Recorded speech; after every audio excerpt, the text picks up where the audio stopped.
আসসালামু আলাইকুম, শুভরাত্রি। আজকে আপনাদের রুটিন অনুযায়ী পৌরনীতি ক্লাস ছিল। আজকে কিছুক্ষণের পরেই আমাদের ক্লাস শুরু হবে। আপনাদের যারা যুক্ত আছেন তাদেরকে বলবো যে আমাদের ক্লাসটা একটু সাউন্ড ক্লিয়ারলি শোনা যাচ্ছে কি না, স্ক্রিন ক্লিয়ারলি দেখা যাচ্ছে কি না, এই দুইটা জিনিস কমেন্ট করে জানাবেন। পাশাপাশি ক্লাসটা আপনাদের ফেসবুক ওয়ালে অর্থাৎ নিজেদের আইডিতে শেয়ার করবেন, পাশাপাশি বিভিন্ন গ্রুপে শেয়ার করুন যাতে অন্যরা ক্লাসটা পেয়ে উপকৃত হতে পারে, অনেক কিছু ইনফরমেশন জানতে পারে। তো আমি সবার উদ্দেশ্যে বলবো ক্লাসের সাউন্ড ক্লিয়ারলি শোনা যাচ্ছে কি না, এবং পাশাপাশি আমাকে জানাবেন স্ক্রিন ক্লিয়ারলি দেখা যাচ্ছে কি না। এই দুইটা জিনিস করার পর আমাকে ক্লিয়ারলি কমেন্ট করে জানাবেন, পাশাপাশি ক্লাসটা শেয়ার করে দিবেন। সবার উদ্দেশ্যে এই কথা একটু আমাকে জানান, ক্লাসে যারা যুক্ত হয়েছেন।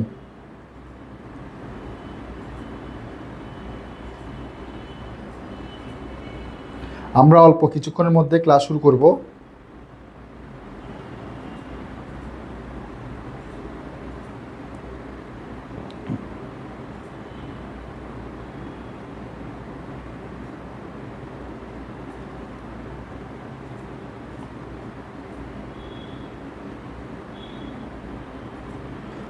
সবাইকে বলবো ক্লাসে যারা যুক্ত হচ্ছেন একটু কাইন্ডলি কমেন্ট করে জানাবেন সাউন্ড ক্লিয়ারলি শোনা যাচ্ছে কিনা।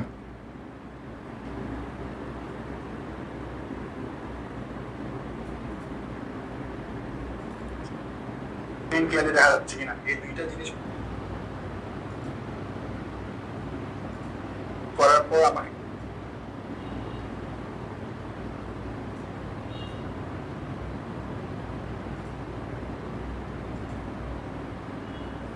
যারা যুক্ত হয়েছেন আমাকে একটু কাইন্ডলি কমেন্ট করে জানান আমাকে সাউন্ড ক্লিয়ারলি শোনা যাচ্ছে কিনা।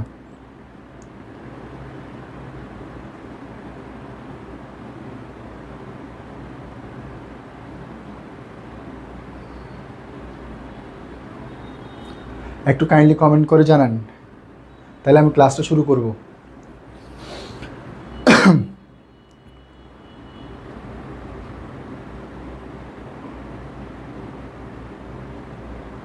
ওকে, ধন্যবাদ যিনি কমেন্ট করেছেন। যারা ক্লাসে যুক্ত হয়েছেন সবাইকে আবারও শুভরাত্রি। আজকের আমাদের এই অনলাইন ক্লাস পঞ্চম অধ্যায়ের ক্লাসে আমাদের ক্লাসটার আলোচনার টপিকস হবে তিনটা টপিকস হবে। একটা হচ্ছে অধিকার, কর্তব্য, তথ্য অধিকার। এই তিনটা জিনিসের উপর আলোচনা হবে, খুবই গুরুত্বপূর্ণ আলোচনা। এখান থেকে একটা প্রশ্ন পাওয়ার সম্ভাবনা রয়েছে, যার কারণে ক্লাসটা সব শুরু থেকে শেষ পর্যন্ত দেখবেন। আশা করি অনেক ইনফরমেশন পাবেন। আমাদের ক্লাসটা শর্ট টাইমের উপর, সো যারা ক্লাসে যুক্ত হবেন তারা একটু ক্লাসে মনোযোগ রাখবেন, পাশাপাশি প্রশ্ন থাকলে কমেন্ট করে প্রশ্ন করবেন। আর আপনাদের কাছে একটাই একটাই কথা, সেটা হচ্ছে আপনারা একটু ক্লাসটা যাতে অন্যরা করতে পারে ক্লাসটা আপনারা শেয়ার করে দেন, যাতে পরবর্তীতে হোক কিছু যারা পরবর্তী যুক্ত হবে তারাও কী করতে পারবে, জানতে পারবে। অনেকে যারা জানতে পারে না যখন শেয়ার করবেন সেটার মাধ্যমে ও যখন দেখতে পারবে ওই ক্লাসটা করতে পারবে। আচ্ছা, যাই হোক, আমরা ক্লাসে চলে যাই। ক্লাসের প্রথম আলোচনাটা আমাদের কি আলোচনা দেখি। ক্লাসের মূল প্রথম আলোচনা হচ্ছে যে আমাদের অধিকার কাকে বলে, অর্থাৎ অধিকার জিনিসটা কি। যা কিছু একজন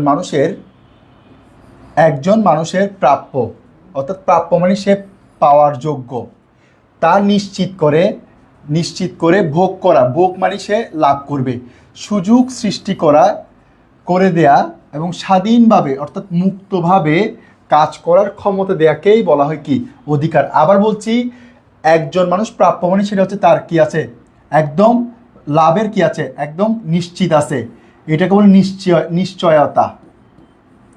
অর্থাৎ এটা পাওয়ার নিশ্চয়তা আছে, পাশাপাশি এটা ভোগ করবে মানে কি সে ব্যবহার করার সুযোগ আছে, এবং ব্যবহার করার পাশাপাশি বিভিন্ন রকমের সে কী পাবে, ফ্যাসিলিটিস পাবে।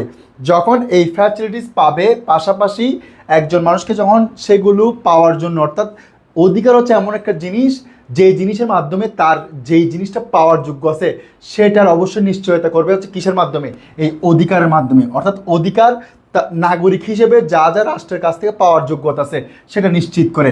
পাশাপাশি সে নিশ্চিত করার পর সেটা যে সে দখলে বা সেটা যে ব্যবহার করতে পারতেছে কি না, কি ব্যবহার করতে পারতেছে না, সেটা নিশ্চিত করার জন্য অধিকার কি করে কাজ করে। অর্থাৎ ফর এক্সাম্পল আমাদের হচ্ছে কি চলাফেরার অধিকার আছে, এখন এই চলাফেরার অধিকার নিয়ে আমাদের সংবিধানে বলা আছে, তাহলে এটা হচ্ছে কি আপনার প্রাপ্য। এখন এটা চলাফেরার অধিকার, আপনি এখন চলাফেরা করতেছেন, এটা কিসের মাধ্যমে? অধিকারের মাধ্যমে। তাহলে এখন চলাফেরা যে করতেছেন এটা হচ্ছে আপনার কি ভোগ করা। এখন আপনি যেই জায়গায় যান না কেন আপনি বলতে পারবেন কি সংবিধান বা আমাদের অধিকার, সংবিধানের মাধ্যমে বা আইনের মাধ্যমে আমাকে কি দিয়েছে? অধিকার দিয়েছে কি আমি যে কোনো জায়গায় হাঁটাচলা করতে পারবো। এখন এইটা কে দিছে? এই অধিকারের মাধ্যমে দিছে কে? আইন। যখন অধিকারের মাধ্যমে কি দিবে? সুযোগ সুবিধা সৃষ্টি করে দিবে। এটা করে কিসের মাধ্যমে? অধিকারের মাধ্যমে। আবার বলছি, অধিকার হচ্ছে যে যা কিছু পালন করার আছে সেগুলো নিশ্চয়তা প্রদান, অর্থাৎ তোমাকে অবশ্যই পেতে হবে। পাশাপাশি অধিকার আমাকে নিশ্চিত করে যে আমি অর্থাৎ কিভাবে ভোগ করব, ভোগ করে সেটা কি করব? প্রাপ্যতা অর্জন করব। পাশাপাশি আরেকটা জিনিস কাজ করে, সেটা হচ্ছে যে অধিকার আমাকে যা যা করা লাগবে সেটা কি করে দেয়? সুযোগ সুবিধা সৃষ্টি করে দেয়। অর্থাৎ যা পাওয়ার যোগ্যতা আছে সেটা নিশ্চিত করে, এবং অর্থাৎ যা ব্যবহার করা আছে সেটা ভোগ করা, পাশাপাশি ব্যবহার করার জন্য যা যা লাগবে ফ্যাসিলিটিস, এটাকে বলে কি? সুযোগ সৃষ্টি করা। এবং এইগুলো হচ্ছে ব্যক্তি হিসেবে সে কি করবে? কারো জোর জবরদস্তিতে না, কারো উপর বল প্রয়োগ করে না, অর্থাৎ মুক্তভাবে স্বাধীনভাবে। অর্থাৎ যেই জিনিসটা একজন মানুষ মুক্তভাবে স্বাধীনভাবে কি করবে? ব্যবহার করবে বা পালন করবে, এই ব্যবহার করা বা পালন করাকে বলা হয় কি? অধিকার। কথা বুঝতে পারছি কিনা একটু জানাবেন কমেন্ট করে, আবার রিপিট করব প্রয়োজন হলে। না বুঝলে ক্লাসে যারা যুক্ত আছেন একটু কমেন্ট করে জানাবেন, না বুঝলে একটু আমাকে কমেন্ট করবেন। ওকে ফাইন, হয়তো বা বুঝছেন। আমি পরের স্লাইডে চলে যাচ্ছি। পরের স্লাইডটা হচ্ছে আমাদের অধিকার কি বৈশিষ্ট্য, অর্থাৎ কি অধিকার হতে পারে, কোন কোন বৈশিষ্ট্য থাকলে আমরা অধিকার হিসেবে। অধিকার একটি সামাজিক ধারণা, অর্থাৎ আপনি যে অধিকারটা পালন করবেন, ভোগ করবেন, আপনাকে যদি সমাজ কি না দেয়, স্বীকৃতি না দেয়, অর্থাৎ সমাজ যদি আপনাকে পালন করে কি করে না দেয়, জায়গা করে না দেয়, বা সমাজ আপনাকে সেই পরিমাণ কি না দেয়, সুযোগ না দেয়, তাহলে আপনি কি করতে পারবেন না? অধিকারটা ভোগ করতে পারবেন। তাহলে আমাকে অধিকার হচ্ছে কি সমাজ থেকে করতে হয়, পালন করতে, যাওয়ার কারণে অধিকার একটি কি সামাজিক ধারণা। কারণ একজন, যেমন আমি জানি একজন মানুষ হচ্ছে পরিবার থেকে আসে কোথায়? সমাজ থেকে আসে কোথায়? রাষ্ট্রে। এখন পরিবারের পর যদি সমাজ, সে যদি সমাজের মধ্যে কার্যক্রমগুলো পরিচালনা করতে না পারে, সরাসরি কি সে রাষ্ট্রের মধ্যে কাজ কোনো ব্যক্তি কি অংশগ্রহণ করার সুযোগ পায় না। সর্বোচ্চ হচ্ছে সে সমাজের মধ্যে থাকে, একদম যারা হচ্ছে উচ্চ পদস্থ ব্যক্তিত্ব থাকে তারা হচ্ছে রাষ্ট্রের কাজে অংশগ্রহণ করতে পারে বা রাষ্ট্রের কাজের মধ্যে অন্তর্ভুক্ত হতে পারে। কিন্তু বেশিরভাগ জনগণের সর্বোচ্চ অধিকার হচ্ছে কতটুকু পর্যন্ত? সমাজ পর্যন্ত। এখন এই সমাজ পর্যন্ত সে কাজটা করবে, সেটার জন্য অবশ্যই সমাজকে কী করতে হবে? অনুমতি দিতে হবে, সমাজকে কী করতে হবে? গ্রহণ করতে হবে। যার কারণে অধিকারকে একটি কী বলা হয়? সামাজিক ধারণা বলা হয়। 2 নাম্বার, রাষ্ট্র দ্বারা স্বীকৃত ও সংরক্ষিত। আমরা জানি রাষ্ট্র দ্বারা স্বীকৃত সংরক্ষিত মানে রাষ্ট্রের যে আইন আছে সে আইনের নাম হচ্ছে কি? সংবিধান। সংবিধানের মধ্যে আমাদের মৌলিক অধিকার নিয়ে কি আছে বলা আছে? সংবিধানের 3য় ভাগে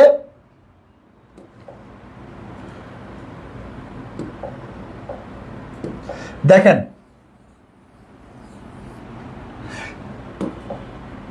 সংবিধানের আমাদের আইন হচ্ছে যে কি এটার রক্ষক। তাহলে আমরা জানি আইনের মধ্যে আবার সে আইনের নাম হচ্ছে সংবিধান। আমরা জানি সংবিধান হচ্ছে কি রাষ্ট্রের সর্বোচ্চ আইন, যাকে বলে কি ফাদার অফ ল। এই ফাদার অফ লতে আমাদের সংবিধানের 3য় ভাগের 17 থেকে 27 থেকে 47 ক পর্যন্ত মৌলিক অধিকার নিয়ে, খ পর্যন্ত হচ্ছে মৌলিক অধিকার নিয়ে বলা আছে। অর্থাৎ একজন মানুষ কি অধিকার ভোগ করতে পারবে, কি অধিকার ভোগ করতে পারবে না, সকল কিছু নিয়ে কি করা হয়েছে এই সংবিধানের মাধ্যমে বলা হয়েছে। অর্থাৎ সংবিধান আমাকে কি কি পেতে পারি, কি কি পেতে পারি না, সে সকল কিছু কি করে নিশ্চিত করে। তো যার কারণে এই রাষ্ট্র রাষ্ট্র রাষ্ট্র মানে হচ্ছে কি, রাষ্ট্র পরিচালিত হয় কিসের মাধ্যমে? আইনের মাধ্যমে। আইন হচ্ছে কি রাষ্ট্রের কি সর্বোচ্চ, এবং রাষ্ট্র হচ্ছে এটার উপর নির্ভর করে রাষ্ট্রের সকল কিছু কি হয় পরিচালনা। অর্থাৎ আইন বিভাগ যখন আইনটা দিবে সেটা পরিচালনা করবে কে? সরকার। সরকার মানে হচ্ছে কি রাষ্ট্র। এখন এই আইনের মাধ্যমে মানুষের অধিকারগুলি কি রয়েছে সংরক্ষণ করা হয়েছে, যার কারণে আইনের যেটা সেটা হচ্ছে রাষ্ট্রের সেম কথা। অর্থাৎ আইনকে রাষ্ট্র মেনে চলে, যার কারণে রাষ্ট্র কি করে আইনকে মেনে আমাদের আইনের মধ্যে যা যা বলা আছে, অর্থাৎ আইনের মধ্যে যা যা বলা আছে তা কি করে আমাদেরকে নিশ্চিত করার জন্য কি করে কাজ করে, যার কারণে আইন দ্বারা কি হয় স্বীকৃত হয় এবং যা কি হয় পালনযোগ্য হিসেবে প্রয়োগ করা হয়। যার কারণে এই মৌলিক অধিকার রাষ্ট্রের অর্থাৎ সরকার কি করে আমাদেরকে মৌলিক অধিকার সংরক্ষণ এবং রক্ষাই করে থাকে, কাজ করে থাকে। অধিকারের সাথে কর্তব্যের কি আছে? অতঃপর সম্পর্ক আছে। অর্থাৎ আপনি যখন সুযোগ সুবিধা লাভ করবেন, আপনাকে সরকারের যে নিয়ম নীতি দেওয়া আছে, সরকারের যে দায়িত্ব কর্তব্য দেওয়া আছে, সেগুলো অবশ্যই করতে হবে, পালন করতে হবে। যেমন আপনাকে সরকার দিবে, তেমনি আপনি সরকারের প্রতি যেমন নির্দিষ্ট সময় কর পরিশোধ করা, আপনাকে সরকারি সুযোগ সুবিধা নেওয়ার জন্য সে সরকারি যে ফি আছে সেটা পরিশোধ করা, এগুলি হচ্ছে কি আপনার কর্তব্য। এখন আপনি অধিকার সরকার দিবে, পাশাপাশি আপনাকে কি করতে হবে? কর্তব্য পালন করতে। অধিকার স্থবির ও স্থির নয়, অর্থাৎ অধিকার কি হয় না স্থবির বা স্থির নয়, অধিকার সময়ে সময়ে পরিবর্তন। যেমন আমাদের মৌলিক অধিকার ছিল কয়টা? 5টা, খাদ্য, বস্ত্র, বাসস্থান, শিক্ষা, চিকিৎসা, কিন্তু পরিবর্তন হওয়ার কারণে কয়টা গেছে? 6টা হয়ে গেছে। তাহলে অধিকার কখনো কি থাকে না স্থির থাকে না, সময়ে সময়ে কি হয় অধিকারের পরিবর্তন হয়, এই কথাটাই বলছে। অধিকার সবার জন্য সমান, অর্থাৎ সে যদি বাংলাদেশের নাগরিক হয় বা বাংলাদেশের সিটিজেনশিপ পায়, সে নাগরিক হিসেবে তার কি আছে অধিকার পাওয়ার যোগ্যতা আছে। এটাই হচ্ছে কি নাগরিকের কি অধিকার। অধিকার হচ্ছে সবার জন্য কি সমান। অধিকার মানুষের প্রয়োজন উদ্দেশ্যের উপর নির্ভরশীল, অর্থাৎ অধিকার হচ্ছে যদি মানুষরা যদি চায়, অধিকারের মধ্যে কি আছে কিছু ত্রুটি আছে, সেগুলো করতে হবে, মানুষ পরিবর্তন করতে হবে, অর্থাৎ মানুষের চাহিদা। কারণ আমরা অধিকারগুলো কাদের জন্য প্রয়োগ করব? জনগণের জন্য। জনগণের চাহিদার উপর নির্ভর করে কি হয় অধিকারের কি হয় পরিবর্তন হয়। যদি জনগণ না চায় যে কিছু অধিকার লাগবে না, সেগুলো সরকার কি করে দিবে? বাতিল করে দিবে। জনগণ চাচ্ছে কি কিছু অধিকারের মধ্যে কি আছে ভুল ভ্রান্তি আছে, সেগুলো করতে হবে, সংশোধন করতে হবে, কিন্তু সরকার কি করবে? এগুলো সংশোধন করবে। যার কারণে অধিকার মানুষের প্রয়োজন বা উদ্দেশ্যের উপর কি করে নির্ভরশীল, অর্থাৎ জনগণ যা চাইবে সেটার উপর প্রয়োজনের উপর নির্ভরশীল করে কি হয় অধিকার পরিবর্তন বা সংযোজন হয়। অধিকার নাগরিকত্ববোধ ও নীতিবোধ তৈরি করে, অর্থাৎ আপনি যখন অধিকার প্রাপ্ত হবেন, তাহলে আপনি যখন নাগরিক হবেন, তাহলে আপনাকে অধিকার দিবে। তাহলে এখন অধিকার পেলে এক প্রকার আপনি কি পাচ্ছেন? নাগরিকত্ব পাচ্ছেন। আপনি যদি অধিকার না পান, তাহলে কি হবে না? আপনি নাগরিকত্ব পাবেন না। যার কারণে অধিকারের মাধ্যমে নাগরিকত্ববোধ এবং আপনি যে দেশের প্রতি সচেতন নাগরিক, দেশপ্রেমিক, সেটা প্রমাণ হবে কিভাবে? আপনি যদি দেশের আইন মেনে অধিকারগুলো পালন করেন, পাশাপাশি আপনার সরকারের প্রতি যে কর্তব্যগুলি আছে সেগুলো যদি পালন করেন, তখন আপনার সরকারের সাথে সরকারের যে কর্তব্য আছে বা দায়িত্ব আছে সেগুলো যখন পালন করবেন, পাশাপাশি সরকার আপনাকে যে অধিকারগুলো সেগুলো সুন্দর করে ভোগ করবেন, তখন আপনার কি আসবে? নৈতিকতাটা ভালো হবে। অর্থাৎ অধিকারের মাধ্যমে, অর্থাৎ অধিকার আপনাকে দেশের আইন মেনে চলতে বাধ্য করে। তাহলে এই আইনটা হচ্ছে কি আপনার মেনে চলার জন্য যে কাজটা করে, সেটা হচ্ছে ভালো নৈতিকতা। অর্থাৎ আপনি যে ভালো কাজ করার জন্য আগ্রহী করে তুলবে, যে অধিকারগুলো প্রয়োজন আছে সেগুলো কী করবেন? ভোগ করবেন, অতিরিক্ত কী করবেন না, ভোগ করবেন না। এই জিনিসগুলো আমাদের কী করে অধিকারের আমাকে শেখায়। এরপর হচ্ছে অধিকার সুযোগ সুবিধার সমষ্টি, অর্থাৎ অধিকার হচ্ছে আপনি যা যা পাবো, ওই সংবিধান 27 থেকে 47 কতে যা যা বলা আছে একজন মানুষ পাবে, সবগুলো হচ্ছে তার সুযোগ সুবিধা। সেগুলো যদি সরকার না দিত, তাহলে সব মানুষ অনেক সময় সরকারের বিরুদ্ধে কথা বলার সুযোগও পেত না, অথবা কোনো কিছু অপরাধ করলে সেটার প্রতিবাদ করার সুযোগও পেত না। যার কারণে এই অধিকার দিতে বিধায় একজন মানুষ তার সুযোগ সুবিধার কারণে ভুলকে ভুল বলতে পারতেছে, সঠিককে সঠিক বলতে পারতেছে। যদি সরকার যদি সেই অধিকার না দিত, তাহলে কখনো ভুল সঠিক কি মানদণ্ড বের করতে পারতো না। যার কারণে এই সুযোগ সুবিধার মাধ্যমে করে এই অধিকার সুযোগ সুবিধার জিনিসটা হচ্ছে অধিকার। ওই অধিকারের মাধ্যমে মানুষ কি করে তার ভুল ভ্রান্তিগুলো সংশোধন করে, বা ভুল ভ্রান্তি থাকলে সেগুলোকে নতুন করে সংশোধন করে সামনে এগিয়ে যায়, অথবা পুরনো জিনিসকে আরো মডিফাই করে সামনে কি করে এগোনোর চেষ্টা করে। এরপর হচ্ছে যে অধিকার অসীম ও শর্তহীন নয়, অর্থাৎ অধিকার হচ্ছে শর্তহীন আছে না, যেমন আপনাকে যদি অধিকার ভোগ করতে হয়, তাহলে কিছু কি করতে হবে? রেসপন্সিবিলিটি কী করতে হবে? পালন করতে হবে। আপনি যদি রেসপন্সিবিলিটি যদি পালন না করেন, তাহলে আপনাকে সরকার কি অধিকার দিবে? দিবে না। তো সেই জন্য অবশ্যই আপনাকে করতে হবে সরকারের যদি অধিকার দেয়, সেই অধিকারটা আপনাকে করতে হবে, পালন করতে হবে। তো যার কারণে সে অধিকারগুলো পালন করে। যেমন সরকারকে আপনি যখন সুযোগ সুবিধাগুলো দিবে, সরকারের প্রতি আপনার দায়িত্ব কর্তব্য আছে, তাহলে আপনাকে শর্ত দিয়ে দিছে কি দেয়া নাই? দিছে। আপনি যদি কি বলে যে সরকারি সেবা নেন, সরকারকে আপনাকে করতে হবে একটা নির্দিষ্ট ফি বা ট্যাক্স যা কিছু লাগে তা দিতে হবে। যদি না দেন আপনি কি পাবেন না, সুযোগটা পাচ্ছেন না। তাহলে আপনাকে সুযোগ দিছে, সেটা হচ্ছে অধিকার, কিন্তু সুযোগের বিনিময়ে আপনাকে সরকারকে যা যা লাগে, হয়তো বা কোনো একটা কাজ করা লাগবে, হয়তো কোনো একটা কি অর্থ পরিশোধ করা লাগবে। তাহলে দেখেন, অধিকার পেতে গেলে আপনাকে কি দিছে? শর্ত দিছে। অর্থাৎ প্রত্যেকটা অধিকারের ক্ষেত্রে কিছু না কিছু কি থাকে? শর্ত থাকে, যে কোনো অধিকারের ক্ষেত্রে। যদি আপনি সেই অধিকারটা ভোগ করতে চান, অবশ্যই আপনাকে করতে হবে শর্ত মেনটেন করে সেটা ফিল আপ করতে। যদি শর্ত ফিল আপ করতে না পারেন, তাহলে আপনি অধিকারটা ভোগ করতে পারবেন না। এটি হচ্ছে আলোচনা। সর্বশেষ, অধিকার ব্যক্তিত্ব বিকাশের জন্য অপরিহার্য। আপনি যদি পূর্ণ অধিকার প্রয়োগ করেন, অধিকারের পূর্ণ অধিকারের বাইরে যদি আপনি যদি কি না করেন, ব্যবহার না করেন, তাহলে আপনি একজন কি হবেন? সৎ মানুষ হবেন, নীতিবান মানুষ হবেন। আপনি যদি পূর্ণ অধিকার বাইরে অধিকার ভোগ করেন, তাহলে আপনার নৈতিকতা হবে কি? খারাপ। আপনি মানুষ হিসেবে কি হবেন? অগ্রহণযোগ্য হবেন। যার কারণে অবশ্যই আপনি যদি সুন্দর প্রয়োজন মাফিক অধিকার ভোগ করেন, তাহলে আপনি হবেন পূর্ণ নীতিবান, পূর্ণ নৈতিকবান এবং কি গ্রহণযোগ্য একজন কি হবেন? ব্যক্তিত্ব হবেন। যার কারণে নৈতিক এই এই অধিকার মাধ্যমে একজন মানুষের কি হয়? একজন মানুষকে সে মানুষ হিসেবে আসলে যে সে অধিকারগুলো ভোগ করছে, সে মানুষ, সেটা প্রমাণ হয় অধিকার মাধ্যমে। সে যদি অধিকারগুলো ভোগ করতে না পারে, তাহলে সে মানুষ হিসেবে পরিচয় লাভ করতে পারে না। আমরা জানি অধিকার দেওয়া যে মানুষ, যার মধ্যে মানুষত্ব বোধ আছে, যে হচ্ছে নাগরিক হওয়ার যোগ্যতা রাখে, সে কি পায়? অধিকার পায়।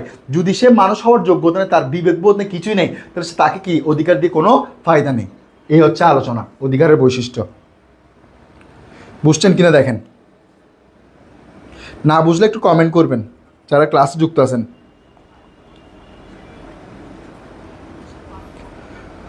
হ্যাঁ, প্রধান অর্থ হচ্ছে, যেমন সামাজিক ধারণা মানে হচ্ছে সমাজ আপনাকে অধিকার সমাজ থেকে স্বীকৃতি দেয়।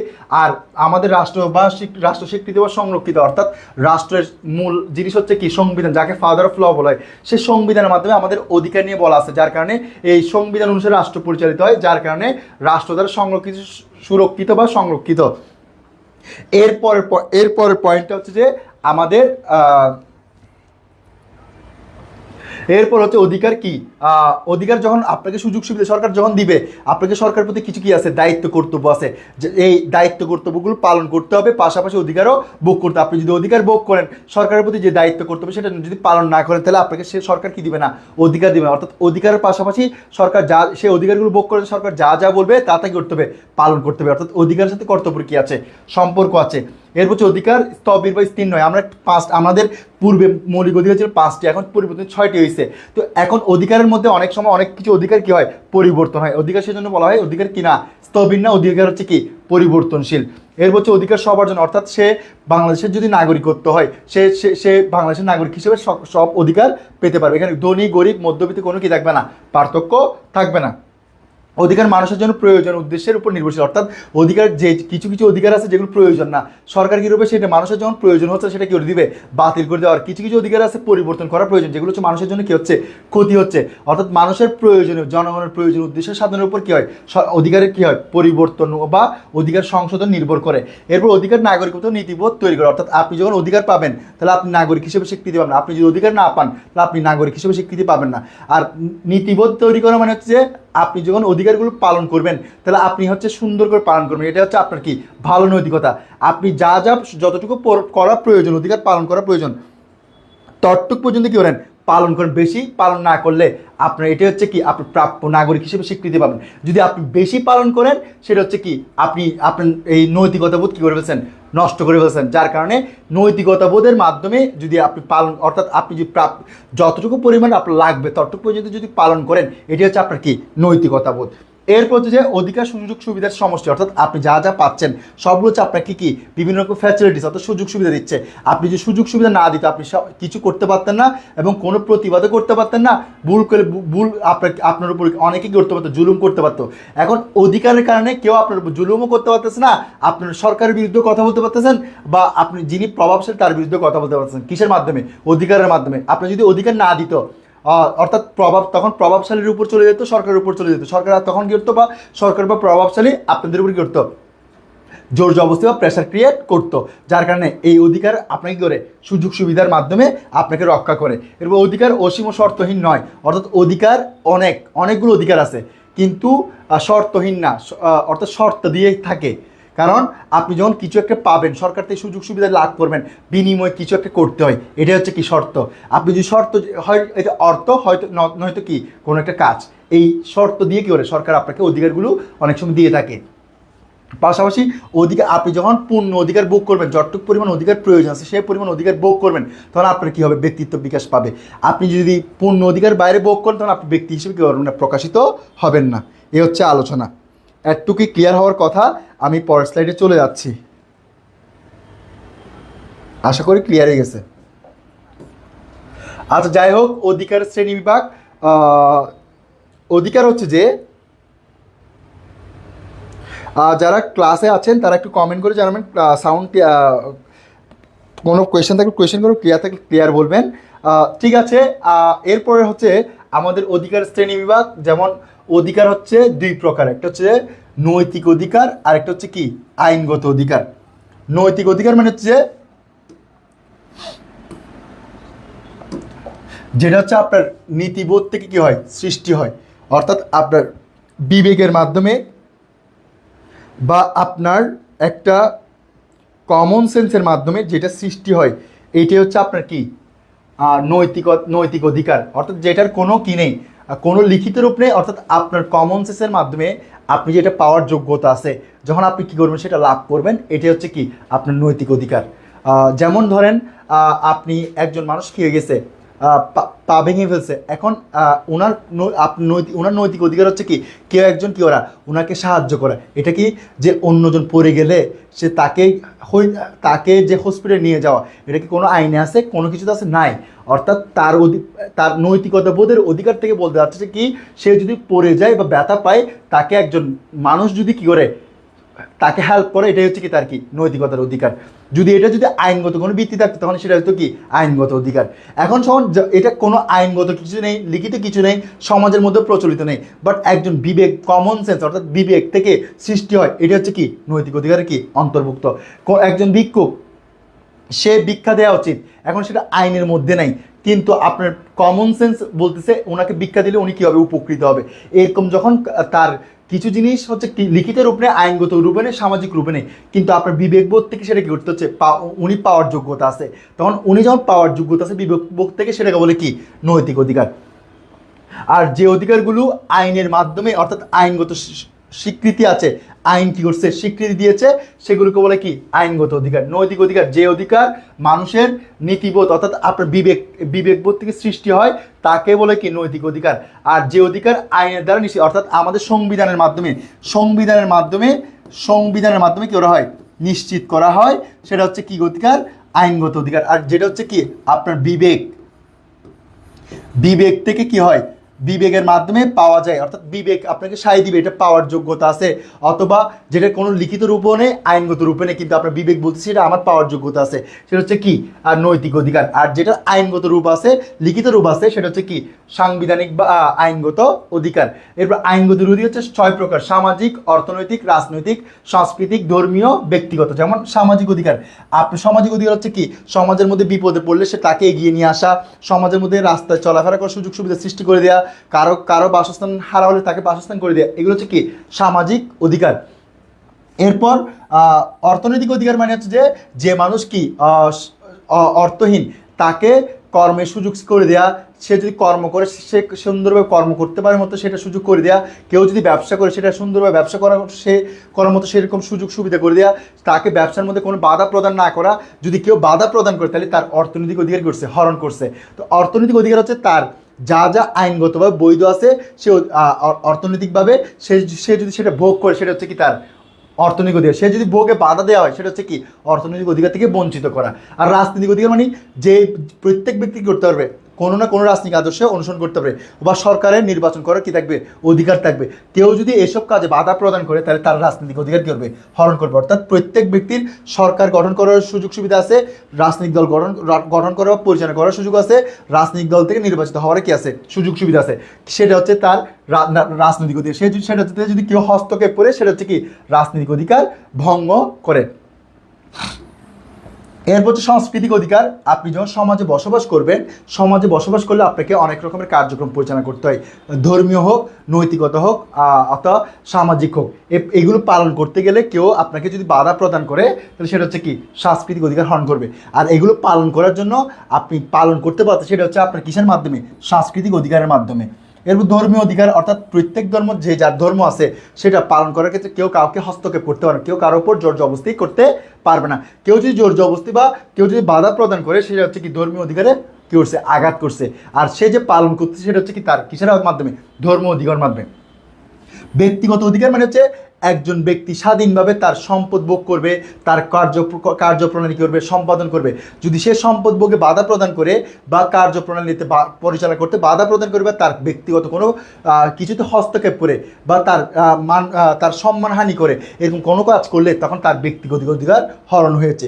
যদি এগুলো যদি তার সম্মান ঠিক থাকে, তার সম্পদ ঠিক থাকে, তার হচ্ছে কার্যক্রমগুলো সুন্দরভাবে সম্পাদন করতে পারতেছে, কিসের মাধ্যমে পারতেছে ব্যক্তিগত অধিকারের মাধ্যমে পারতেছে। এই হচ্ছে এটার আলোচনা। এরপর হচ্ছে যে আমাদের অধিকার রক্ষা কবচ কী কী দেখি। অধিকার রক্ষা কবচ হচ্ছে যে আইনের বাস্তবায়ন করা। অর্থাৎ অধিকার হচ্ছে আমাদের অধিকারকে রক্ষা করতে হলে অবশ্যই আমরা জানি অধিকার হচ্ছে কিসের মাধ্যমে সংবিধানের মাধ্যমে সৃষ্ট। এখন সে সংবিধান হচ্ছে কি অধিকার রক্ষা কবচ হচ্ছে কি সংবিধান মানে হচ্ছে কি আইন। এই সংবিধান আইন, সেই সংবিধান বা আইন যদি আমাদের যে অধিকারগুলো রক্ষা করতে চাই সংবিধান কি করতে হবে অনুসরণ করে বা অনুকরণ করে বাস্তবায়ন করতে হবে। তো এখন এই আইনের যদি সংবিধান যে অধিকারগুলো দিছে 27 থেকে 47 ক পর্যন্ত সেগুলো যদি আমরা পরিপূর্ণ বাস্তবায়ন করতে পারি তাহলে প্রত্যেক মানুষ তার পূর্ণ অধিকার পাবে। এরপর হচ্ছে গণতন্ত্র প্রতিষ্ঠা মানে হচ্ছে যে জনগণের মতামত নেওয়ার অধিকার এবং জনগণের মতামত অনুসারে কী করবে সরকার যদি রাষ্ট্র পরিচালনা করে তাহলে জনগণের অধিকার পাবে, সরকারের মতোই করতে পারবে, কাজ পরিচালনা করতে পারবে। এই জন্য এটাই হচ্ছে কি অধিকারের রক্ষা কবচের অন্যতম কাজ।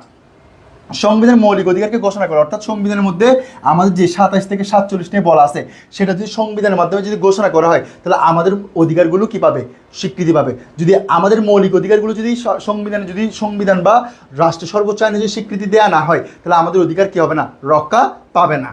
এরপর হচ্ছে যে আইনের অনুশাসন প্রতিষ্ঠা করা, অর্থাৎ আমাদের যদি আমাদের যা আছে সেগুলো যে আইনের মাধ্যমে যদি কেউ প্রতিষ্ঠা করা হয় তখন সেটা হবে কি আইনের অনুশাসন কি হবে প্রতিষ্ঠা হবে।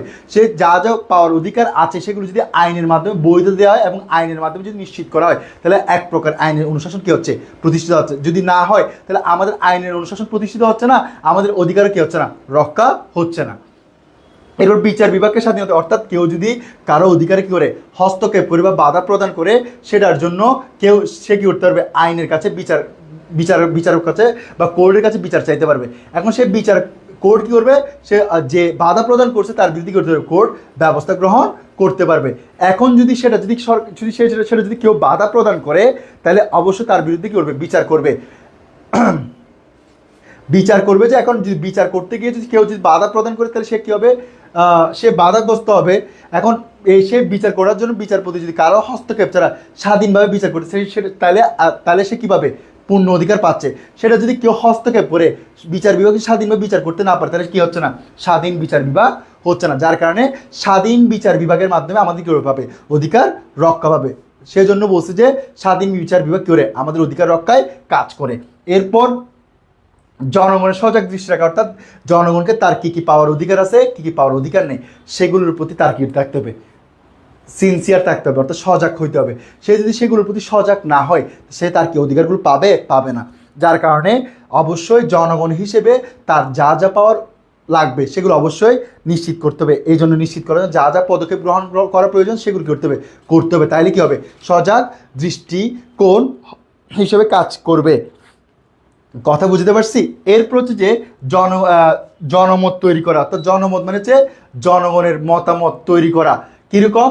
অর্থাৎ জনগণ কি চাচ্ছে, কি পাওয়ার যোগ্যতা আছে, এইটার উপর ভিত্তি করে যখন কী করবে সরকার কাজ করবে, তখনই কী হবে মানুষের অধিকারগুলো রক্ষা পাবে। যদি সরকার যদি কাজ না করে তাহলে মানুষের অধিকার রক্ষা পাবে না। এই জন্য অবশ্যই জনমত কী করতে হবে, আমাদের অবশ্যই প্রায়োরিটি দিতে হবে। কথা ক্লিয়ার? এরপর মানুষ তার অধিকারের প্রতি দায়িত্বশীল হওয়া, অর্থাৎ সে তার কি পাওয়ার যোগ্যতা আছে, কি পাওয়ার যোগ্যতা নাই, সেগুলোর প্রতি তার কী থাকতে হবে, সে সিনসিয়ার থাকতে হবে। সেগুলোর প্রতি সে যদি সিনসিয়ার না থাকে তাহলে সে কখনো পাবে না। সেজন্য সেগুলো পাওয়ার জন্য অবশ্যই কী থাকতে হবে, তাকে সজাগ দৃষ্টি রাখতে হবে। যদি না রাখে সেগুলো কখনো পাবে না। এ হচ্ছে আলোচনা। হয়তো বা এতটুকুই ক্লিয়ার হয়ে গেছে। কারো কোনো কোয়েশ্চেন থাকলে একটু কমেন্ট করে জানান।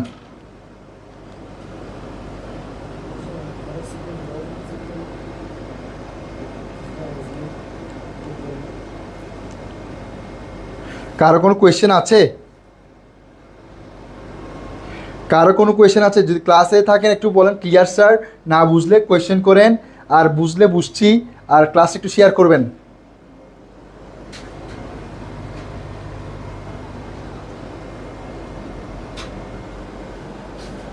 ওকে ফাইন, এরপর স্লাইডে চলে যাচ্ছি। এরপর স্লাইড হচ্ছে কর্তব্য। যে সকল জিনিস মানুষ পালন করে থাকে, অর্থাৎ যে সকল জিনিস মানুষ কী করে পালন করতে বাধ্য, সেগুলো হচ্ছে তার কি কর্তব্য।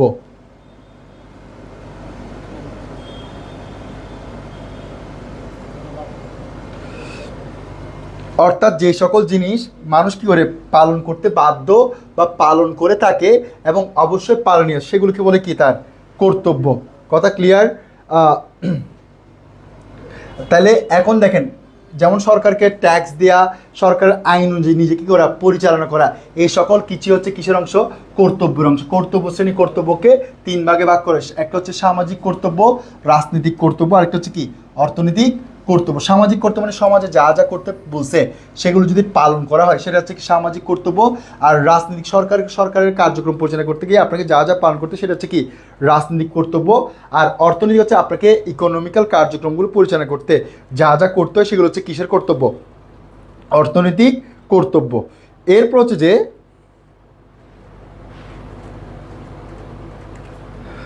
এরপর হচ্ছে আবার বলছি সামাজিক হচ্ছে যে সমাজের মধ্যে যা যা করা হয় বা পালন করা হয় সেটা হচ্ছে সামাজিক কর্তব্য। তারপর হচ্ছে যে রাজনীতিক মানে হচ্ছে আপনি যখন সরকারের কাজ করবেন, সেই সরকারের কাজ করতে আপনি যা যা দায়িত্ব পালন করবেন সেটা হচ্ছে রাজনৈতিক কর্তব্য। আর আপনি যখন কোনো বিজনেস বলেন বা কোনো পেশাদারি কার্যক্রমে যদি আপনি দায়িত্ব নিয়ে কাজগুলো সম্পাদন করবেন বা পালন করেন, এটা হচ্ছে আপনার কী কর্তব্য? অর্থনৈতিক কর্তব্য। ক্লিয়ার? আবার বলছি কর্তব্য মানে হচ্ছে যেটা মানুষ পালন করে থাকে, সম্পাদন করে থাকে নিজের কি ইচ্ছায়, এবং যেটা পালন করার জন্য অবশ্যই সে কি বাধ্য, সেটাই হচ্ছে কি কর্তব্য। বুঝছেন কিনা আমাকে কমেন্ট করে একটু বলবেন, তাইলে আমি পরের স্লাইডে যাব। একটু কাইন্ডলি কমেন্ট করে বলুন যারা ক্লাসে আছেন।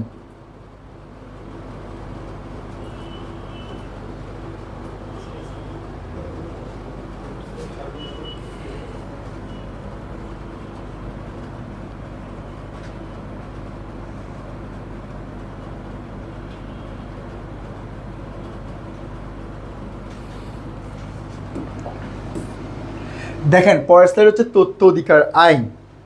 তথ্য অধিকার আইন জিনিসটা কি আমি একটু আলোচনা করি। তথ্য অধিকার আইন হচ্ছে যে আমাদের যে অধিকারগুলো দেওয়া হয়েছে সেগুলোকে আপনি যখন তথ্য প্রযুক্তি ব্যবহার করবেন, তথ্য প্রযুক্তি ব্যবহার করে সেগুলোকে যদি পালন করার জন্য আপনাকে যে সুযোগ সুবিধা সৃষ্টি করা হয়, এটি হচ্ছে কি আপনার তথ্য অধিকার। আর সেগুলোর জন্য যে আইন দেওয়া হয় সে আইনকে বলে কি তথ্য অধিকার আইন। কথা ক্লিয়ার? আবার বলছি সরকারের যে সুযোগ সুবিধাগুলো আছে তথ্য প্রযুক্তি ব্যবহার করার জন্য, সেগুলো যদি ব্যবহার করার জন্য আইনগত যে ভিত্তি থাকে সেটা হচ্ছে তথ্য অধিকার আইনের অন্তর্ভুক্ত। আর সেগুলো ভোগ করতে যদি কেউ যদি আপনাকে করে হস্তক্ষেপ করে বা বাধা প্রদান করে তথ্য প্রযুক্তি ব্যবহার করার ক্ষেত্রে, তখন আপনি যখন কোনো একটা আইনের কাছে যাবেন, সে আইনের কাছে প্রতিকার পাওয়ার জন্য যে আইনটা কাজ করবে সেটা হচ্ছে তথ্য অধিকার আইন। হিসেবে আইনটা করবে আপনাকে এই তথ্য প্রযুক্তির ক্ষেত্রে যদি কোনো সমস্যা হয়, সরকারি সেবা পেতে কেউ বাধা প্রদান করলে বা কেউ হেনস্থার স্বীকার করলে, তখন আপনি করবেন তথ্য অধিকার আইনের মাধ্যমে বিচার প্রার্থী হবেন এবং তথ্য অধিকার আইনের মাধ্যমে সরকারের কাছ থেকে আপনি কী করবেন, তথ্য পেতে পারবেন বা অনেক রকম ইনফরমেশন চাইতে পারবেন। দেখেন, বাংলাদেশের তথ্য অধিকার আইন 2009 সালের 6 এপ্রিল কী করা কার্যকর, অর্থাৎ বাংলাদেশের এই তথ্য উপাত্ত পাওয়ার জন্য যে আইনটা করে সেটা হচ্ছে 2009 সালের 6 এপ্রিল। তথ্য অধিকার আইন বিভিন্ন দ্বারা বিভক্ত রয়েছে, অর্থাৎ যেমন আমাদের বিভিন্ন আইন আছে সেরকম তথ্য অধিকারের কি আছে, বিভিন্ন রকমের আইন আছে, ঠিক আছে। এর বিভিন্ন ধারার মধ্যে 5 ও 6 নং ধারা অন্যতম, অর্থাৎ তথ্য অধিকারের মধ্যে আইনের মধ্যে সবচেয়ে ফেমাস দুইটা ধারা আছে, একটা হচ্ছে 5 নম্বর ধারা আর একটা হচ্ছে কি 6 নম্বর ধারা। এই 5 এবং 6 ধারার মধ্যে তথ্য অধিকার আইনের সকল ধরনের কী করা আছে, সকল কিছু বিশ্লেষণ করা আছে। এরপর তথ্য কমিশন গঠন, যেমন তথ্য কমিশন গঠন করতে হবে তথ্য অধিকার আইন পাস হওয়ার 90 দিনের মধ্যে, অর্থাৎ 90 দিনের মধ্যে আপনাকে তথ্য অধিকার কমিশন, অর্থাৎ যে কমিশনের মাধ্যমে আইন তৈরি করা হবে, বিচার করা হবে এবং অর্থাৎ এই আইনের সকল ধরনের প্রসিডিওর কী করা হবে, সম্পাদন করা হবে। এটা হচ্ছে কয় দিনের মধ্যে, 90 দিনের মধ্যে। এটি সাংবিধানিক স্বাধীন সংস্থা, অর্থাৎ সংবিধান এই তথ্য অধিকার আইনকে স্বাধীনভাবে কাজ করে কি দিয়েছে, সুযোগ সুবিধা সৃষ্টি করে দিয়েছে। এটার মাধ্যমে সে কী করতে পারবে, সুযোগ সুবিধাগুলো গ্রহণ করতে হবে। কমিশনে 2 জন কমিশনার থাকবে, অর্থাৎ এই তথ্য অধিকার আইনে যদি কেউ যদি বিচার প্রার্থী হয়, বিচার পাওয়ার জন্য 2 জন কমিশন থাকবে, ওনারা কী করবে, এই প্রতিকার পাইতে সাহায্য সহযোগিতা করবে। এর মধ্যে কেউ যদি অভিযোগ করতে চাইলে তথ্য অধিকার নিয়ে এই কমিশনে করা যাবে, অর্থাৎ কেউ যদি তথ্য অধিকার নিয়ে যদি কোনো আপত্তি থাকে, কোনো সমস্যা থাকে, সে সমস্যা সমাধান বা আপত্তি সমাধান করার জন্য মূলত হচ্ছে কোথায় যাবে, এই তথ্য অধিকার কমিশনের কাছে যাবে। এরপর এই কমিশন তদন্ত করতে পারে, অর্থাৎ কেউ যদি অপরাধ করে, যদি কোনো একটা তথ্য অধিকার নিয়ে যদি কোনো একটা সমস্যা হয়, সেটার জন্য সমাধান চাওয়ার জন্য যে এই কমিশনের মাধ্যমে সে করতে পারবে, চাইতে পারবে। এরপর হচ্ছে যে এই কমিশন শাস্তি প্রদান করতে পারবে, অর্থাৎ তথ্য অধিকার আইনে যদি কেউ অপরাধ করে থাকে, যদি কমিশন দেখতেছে যে কি অপরাধ হিসেবে কী পাচ্ছে, স্বীকৃতি পাচ্ছে, তখন সে স্বীকৃতি পাওয়ার পর সেটা শাস্তি দেওয়ার জন্য মূলত কী করবে, তথ্য অধিকার কমিশন তাদের আইনের মাধ্যমে কী করবে, শাস্তি প্রদান করবে বা পানিশমেন্টে কী করবে, স্বীকৃতি দিবে। এই হচ্ছে আলোচনা। মোটামুটি আমাদের অল্প সময়ের মধ্যে আলোচনাও শেষ, ক্লাসও প্রায় শেষ। আশা করি যারা ক্লাসে যুক্ত ছিলেন আপনাদের ক্লিয়ার হয়ে যাওয়ার কথা। আমি বেশিক্ষণ নিব না বলছি, আপনাদেরকে অল্প সময় নিছি, অল্প সময়ের মধ্যে আমি ক্লাসটা শেষ করছি। বললাম অল্প টপিকস, অল্প সময় নিছি। দেখেন কারো কোনো কোয়েশ্চেন থাকলে, কোনো স্লাইডের মধ্যে কোনো কোয়েশ্চেন থাকলে করতে পারেন। দেখেন, অর্থাৎ আমাদের প্রথম হচ্ছে অধিকার নিয়ে কারো কোনো কোয়েশ্চেন থাকলে বলতে পারেন। এরপর হচ্ছে অধিকারের বৈশিষ্ট্য নিয়ে কারো কোনো কোয়েশ্চেন থাকলে বলতে পারবেন। এরপর হচ্ছে যে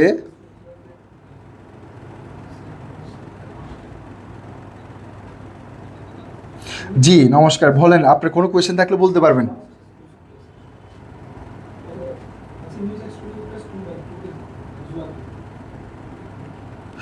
তথ্য অধিকারটা আরেকটু বলেন স্যার। ওকে ফাইন, তথ্য অধিকারটা আবার বলছি, অর্থাৎ আপনি সরকারের কাছে যে ইনফরমেশনগুলো পাওয়ার জন্য যোগ্যতা রাখেন, সেই যোগ্যতা রাখার জন্য বা সরকার আপনাকে যে তথ্যগুলো দিতে পারবে, কিছু তথ্য দিতে পারবে না, এই তথ্য দেওয়ার এবং না দেওয়ার জন্য যে রেস্ট্রিকশনটা আছে, সেই রেস্ট্রিকশনের যে আইনটা আছে, সেই আইনটার নামই হচ্ছে তথ্য অধিকার আইন। এবং এই তথ্য অধিকার আইন বাংলাদেশে প্রথম কার্যকর করা হয় 2009 সালের 6 এপ্রিল। অর্থাৎ এইটার মাধ্যমে আপনি কী সরকারের কাছে ইনফরমেশন পেতে পারবেন, কী ইনফরমেশন পাওয়ার অধিকার আছে, কী ইনফরমেশন পাওয়ার অধিকার নাই, এই অধিকার আছে নাই সেটার জন্য যে আইনটা কাজ করে, সেই আইনটার নামই হচ্ছে যে তথ্য অধিকার আইন। তথ্য অধিকার আইন 2009 সালের 6 এপ্রিল কী করে কার্যকর করা হয়। তথ্য অধিকার আইন, অর্থাৎ তথ্য অধিকার আইনের অনেকগুলো ধারা আছে, এর মধ্যে 5 নম্বর এবং 6 নম্বর ধারা অন্যতম। কারণ 5 নম্বর ধারা এবং 6 নম্বর ধারার মধ্যে তথ্য অধিকার আইন কী তথ্য পেতে পারি, কী তথ্য পেতে পারি না, সে সকল কিছু নিয়ে কী করা হয়েছে, বিশ্লেষণ করা হয়েছে। এরপর হচ্ছে যে তথ্য অধিকার কমিশনের, যেমন তথ্য অধিকার কমিশনটা গঠন করতে হবে যদি সরকার গ্যাজেট পাস করে, আইন পরিষদের মাধ্যমে বা সংসদের মাধ্যমে, তখন এই সংসদে পাশ হওয়ার 90 দিনের মধ্যে আমাকে তথ্য অধিকার কমিশন করতে হবে, স্টাবলিশমেন্ট করতে হবে। স্টাবলিশমেন্ট করার পর সেটা সংবিধানের মাধ্যমে অনুমোদন, অর্থাৎ সংবিধানের মধ্যে আমাদের যে তথ্য পাওয়ার অধিকার আছে সেটা স্বীকৃতি আছে। এই তথ্য সেটার উপর ভিত্তি করে আমাদের তথ্য অধিকার কমিশনকে রয়েছে স্বাধীনভাবে গঠন করা হয়েছে। এবং এই তথ্য অধিকার কমিশনে যদি কেউ তথ্য অধিকার পেতে ভোগান্তি শিকার হয় বা কোনো একটা মিস তথ্য পায়, সেটার জন্য প্রতিকার চাওয়ার জন্য অবশ্যই এই দুইজন কি থাকবে, কমিশনার থাকবে। ওই দুইজন কমিশনার কি করবে, কারো অধিকারগুলো পেতে যদি সমস্যা হয় সেটার জন্য সমাধান করার জন্য করবে, এই দুইজন কমিশনার কাজ করবে। এবং এই কেউ যদি তথ্য অধিকার পেতে যদি কোনো সমস্যা হয় সেটার জন্য যদি কেউ যদি অভিযোগ করতে চায়, তাহলে এই দুইজনের কমিশনের কাছে কী করতে পারবে, সেটা অভিযোগ করতে পারবে। এবং এই কমিশন কী করবে, তদন্ত করতে পারবে। অর্থাৎ যদি সেটা কী করে অপরাধ হয়ে থাকে, সেই অপরাধের কী করবে, কমিশন তদন্ত করবে। পাশাপাশি যদি কোনো একটা অপরাধ দেখে, তখন সেটা কী করবে, শাস্তি প্রদান করবে কে, তথ্য অধিকার কমিশন। কথা আশা করি ক্লিয়ার হয়ে যাওয়ার কথা। ধন্যবাদ। এই হচ্ছে আলোচনা। কারো কোনো কোয়েশ্চেন আছে কিনা একটু বলেন, তাহলে আমি ক্লাস শেষ করতে পারবো আশা করি।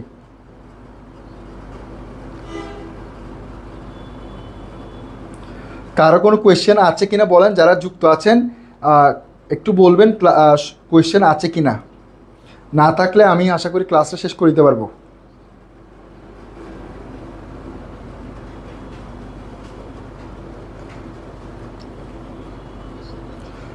আর কোনো কোয়েশ্চেন আছে?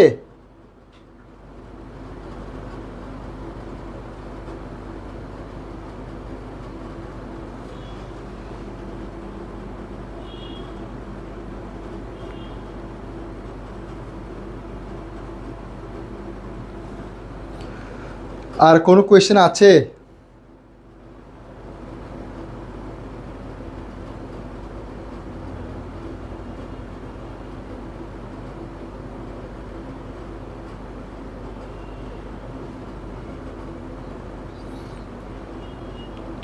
আর কোনো কোয়েশ্চেন আছে? নাই, আশা করি থাকবে না। ক্লাসও শেষ, আলোচনার মোটামুটি শেষ। ঠিক আছে, ধন্যবাদ। এতক্ষণ যারা যুক্ত ছিলেন তাদেরকে অনেক অনেক ধন্যবাদ। আজকের এই ক্লাসের আপনাদেরকে যারা যুক্ত ছিলেন তাদেরকে আবারও ধন্যবাদ জানিয়ে এবং সবাইকে শুভরাত্রি জানিয়ে এসপির সঙ্গে থাকার জন্য আমন্ত্রণ জানিয়ে, এসপির সঙ্গে সবাই থাকবেন, এসপির সামনে অগ্রযাত্রা আপনাদের আপনারা সঙ্গী হিসেবে থাকবেন, এতটুকু কি বলে যে আমন্ত্রণ বা এতটুকু সহযোগিতা চেয়ে এবং পাশাপাশি সবাইকে ঈদ উল আজহার ঈদ মুবারক জানিয়ে আমার আজকের ক্লাস সমাপ্ত ঘোষণা করলাম। আসসালামু আলাইকুম, শুভরাত্রি।